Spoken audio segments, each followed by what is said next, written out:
family and friends always say that I have an incredibly loud voice. But I just wanted to start by saying I'm so incredibly lucky to be here today in front of so many amazing women, and especially because technology and business are two areas that are so close to my heart. Having worked in tech, both in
women, I feel like sometimes we can put everyone else's needs ahead of our own. And work is such a massive part of our identity and mental health and well-being, right? And I would say that someone once told me that, if we do right by ourselves, ultimately we do right by everyone else around us. And whether that means, we're supporting our families or whatever that means for any woman or person here today, it's okay to follow your dreams. And like Steve Jobs, I know that we're at a tech conference, so I'm going to be cliched and say, like he said, we've got to love what we do. And for me, waking up in the morning and really being passionate about what I do has really, really helped me to just basically take those little tiny steps every single day in the hope that it will change my future. So I've had 15 years worth of experience. I've worked for some of the biggest corporations out there, JP Morgan, Accenture, Barclays, you name it, I've probably been there. And I've also had a business as a young woman. And yeah, it was incredibly daunting, but there were so many rewards along the way. I'm also neurodiverse. I have dyslexia, dyspraxia, ADHD, memory issues, and all kinds of things that, really made me feel quite insecure about whether I would have a place in the business world, or whether I would have a place in the tech world as well. And I came from a very academic family, and so my siblings are like corporate lawyers and doctors, right? So I was very, very well aware of academia as I grew up, and my lack of accreditations and qualifications, right? And that's one of the reasons why I really do understand how feelings of insecurity can sometimes make, you feel like, am I going to take that step? Am I going to take that step? But as I said, hold on to your vision, because that's what I did, and I really do believe that's what's brought me here today. So I did graduate with a degree from Goldsmiths College, with all of the issues that I had, and I was undiagnosed for most part of my career as well. God and I only know how I managed to get through the education system without really knowing how to read and write. But basically, back to the belief around business being only for smart people and Brady accreditations, I think that the tech world has really shaped the way that I think. It's taught me things like, 50-page manuals are never good enough, because actually I went into business because it was a very easy way of masking my neurodiversity, rather than being in the headlines of the corporate world, which were handing out 50-page manuals to me for training days, as if they were sweeties, and I really had trouble digesting information. I really still do, actually. But the tech world really taught me that there is IQ, right? We all know about academics and being smart and things, but then there's also EQ, right? Emotional intelligence. And guess what women have bags of? EQ.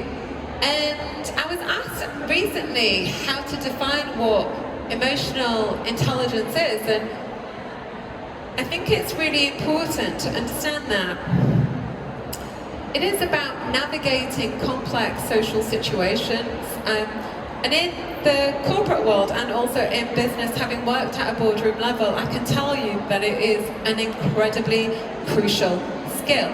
And back to women and emotional intelligence, I think that we can often underestimate how valuable that skill is and how much of it we actually do have.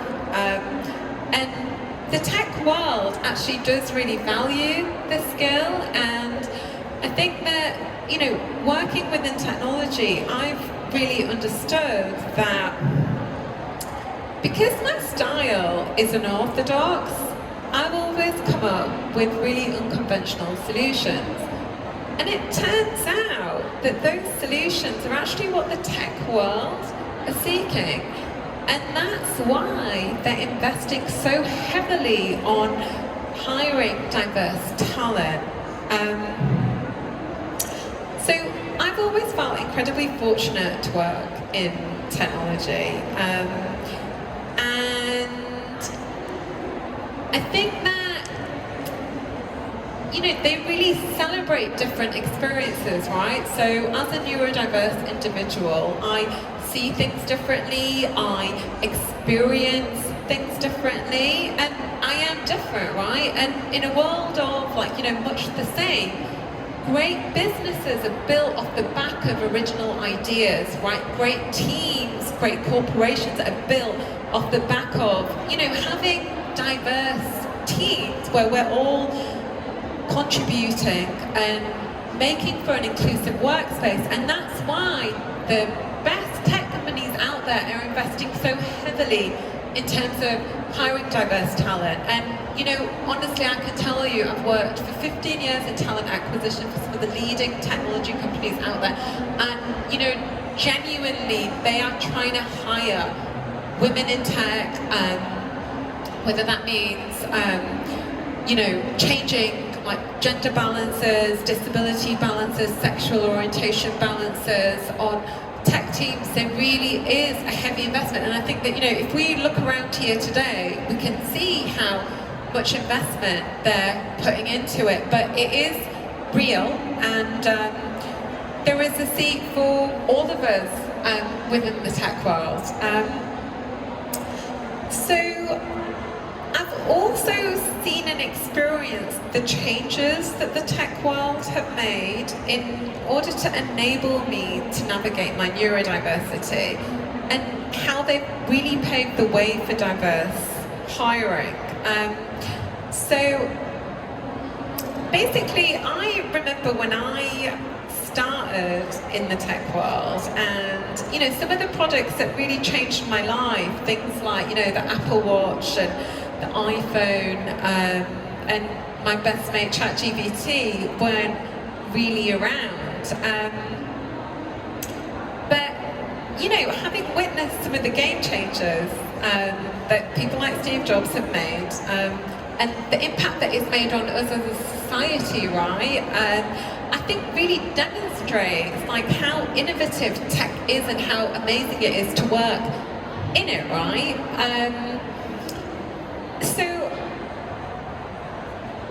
the best tech companies out there are testing products and user interfaces on people with neurodiversity.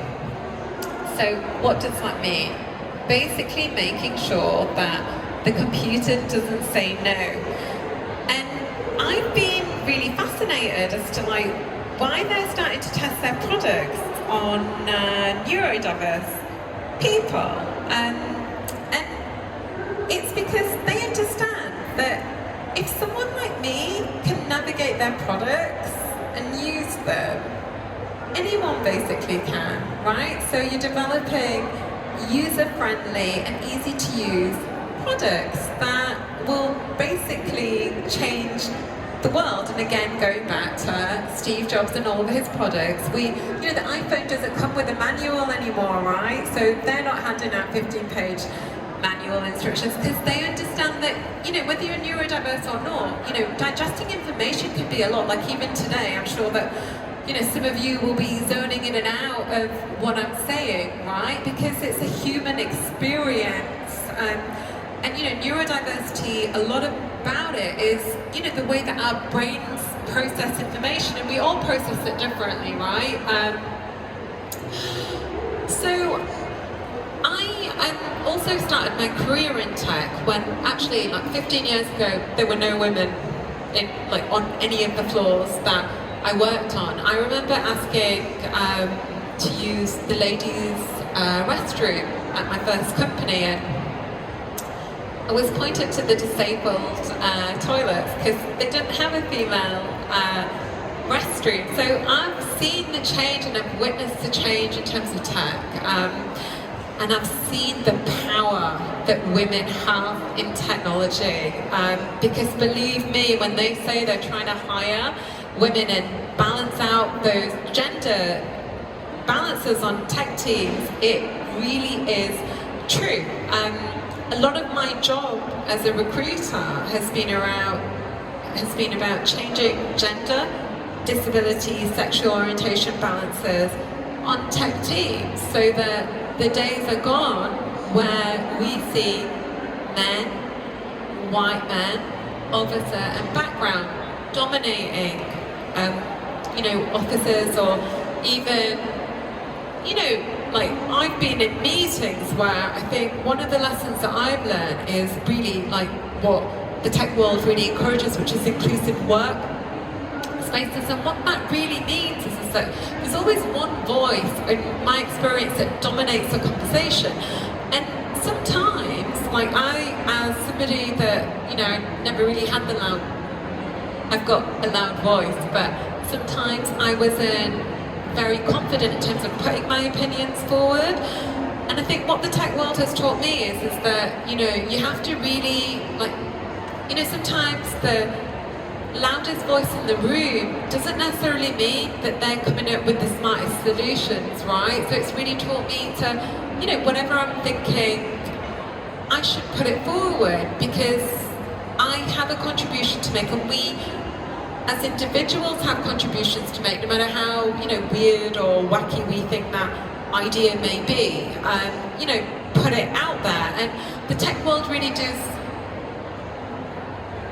encourage inclusive workforces so that that gender balance, or those balances on, you know, teams of individuals are not dominated by the same types of people. And I think that that's something that I've really, really loved about working, especially in the tech sector, because they're very aware of it. And I'm also no longer really insecure about, you know, my ability in business or my place in the tech world, because the truth is that, you know, we as women, we as individuals bring so much value to any single function of any single business in a corporate environment, and that I understand that the skills that I've had and the experiences, even like life experiences, right? Because sometimes some of the best experiences that we actually bring to work are those that come from, you know, our lived experiences, right? They are valuable contributions to be made into business, right? Because business is about how we get our economy to thrive, and how do we do that? We come up with new, innovative ideas that are going to basically like be game changers, right? Or that's what we hope to do, or at least, you know, that's what I hope to do with some of the business that I've launched. Like, I know that with my, I forgot to actually do my slide, so I just won the Tech Woman 100 Champion Award, which I'm really proud of as well. It's a great honour. But actually, like, one of my businesses got, thanks so much. Really appreciate that. Like, so one of my businesses, I think I'm really, really proud of it, Gourmet Mithai, because I came up with that idea just because of my lived experiences around going out and trying to find a product that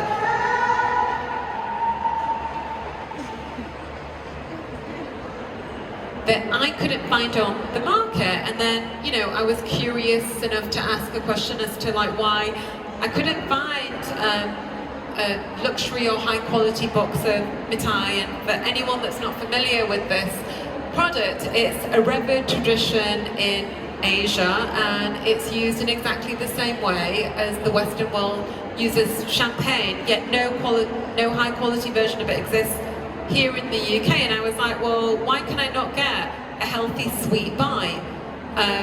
You know, especially because I really have always been throughout my life like the sugar monster, and I have food intolerances as well, so I've got to be very, very careful with what I eat and when I eat it. But I do like to have, you know, an occasional sweet treat. So I was like, Gourmet Mithai, that sounds like an interesting business, and I really wanted to, yeah, like, you know, add something different to the UK market. And as a second generation British Asian person, you know, I was educated in the UK sector, so I love both my cultures, which is the West and also the East. So I just thought, well, you know, like, doesn't exist here. And I also felt that I didn't have much experience around food as well. And I was actually asked recently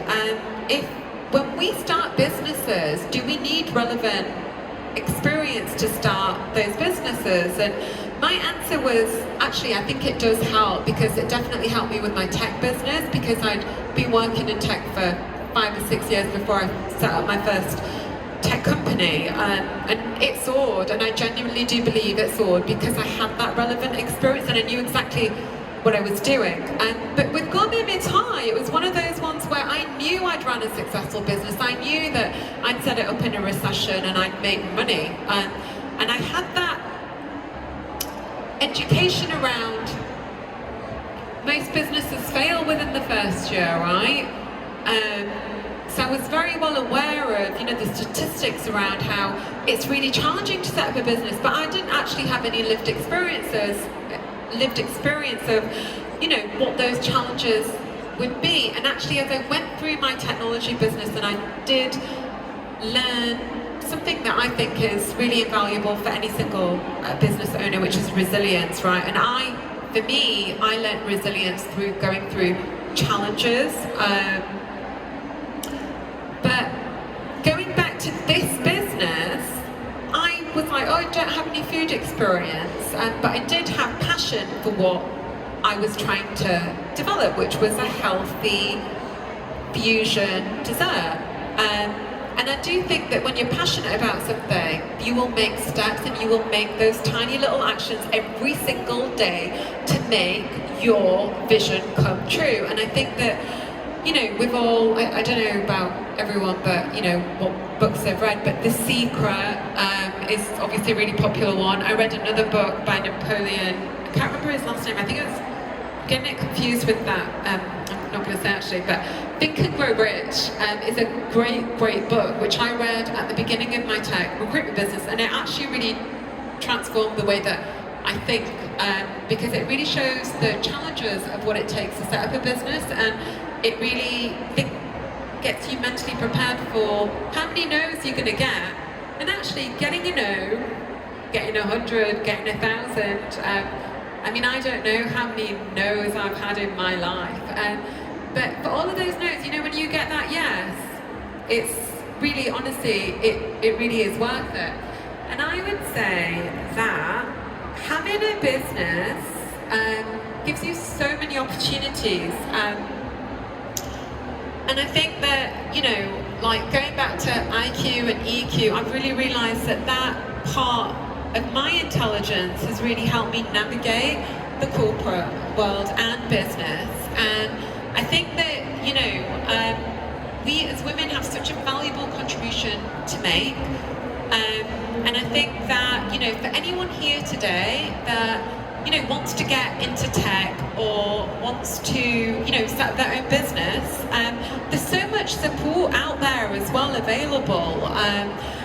Like going back to, the game-changing like tech products like ChatGPT, right? Like, I know that a lot of people actually use it to develop like frameworks for, areas of their business that they might not be so competent on, like, operations and admin for me is something that I absolutely hate. So, there's so many skills and tools that we can rely on at the moment. So I really encourage everyone to make use of them. But I think what I'm going to do is I'm just going to wrap up, because if there's any questions at the end, I'd love to be able to answer some. But I have loved working in technology, and I can genuinely say that. And my one takeaway from my 15 years in my own career has been that we should unapologetically be ourselves. And, the tech world is a clear demonstration of the fact that, it's ever changing and it's ever evolving. And genuinely, there is a seat for every one of us at that ever-changing and ever-evolving table. Let's embrace our challenges and our struggles. And, I think that once we actually look to the kind of challenges of what we've been experiencing, I think that, therein lies where we're going to actually get some of our greatest moments or ideas, right? whether that be working in the corporate world, in tech, or whether that means going off and setting up your own business, whatever that means to you, I would say that, you know, it's really valuable to follow your dreams, and, you know, go out and do the things that we love to do, right? And as women, support one another as well. Like, there's lots of community groups within the tech world as well that, you know, everyone can sign up to, and, you know, if you do have an idea, or, you know, you want to get something done, then, you know, reach out as well. I'm available on LinkedIn as well, and one of my business partners does some, you know, career coaching as well, and we're always very, very happy to look at new ideas. And, you know, even just as a recruiter, you know, I'm really good at, like, looking at CVs and helping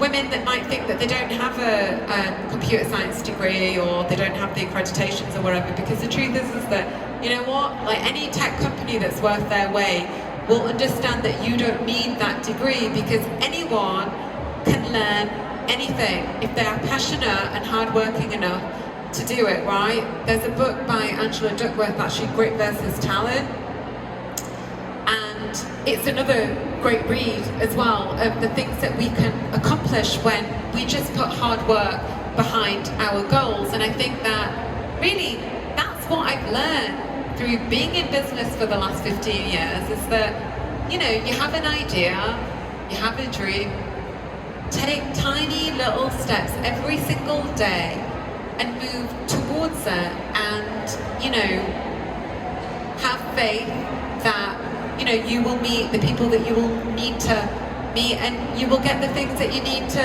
get done as well.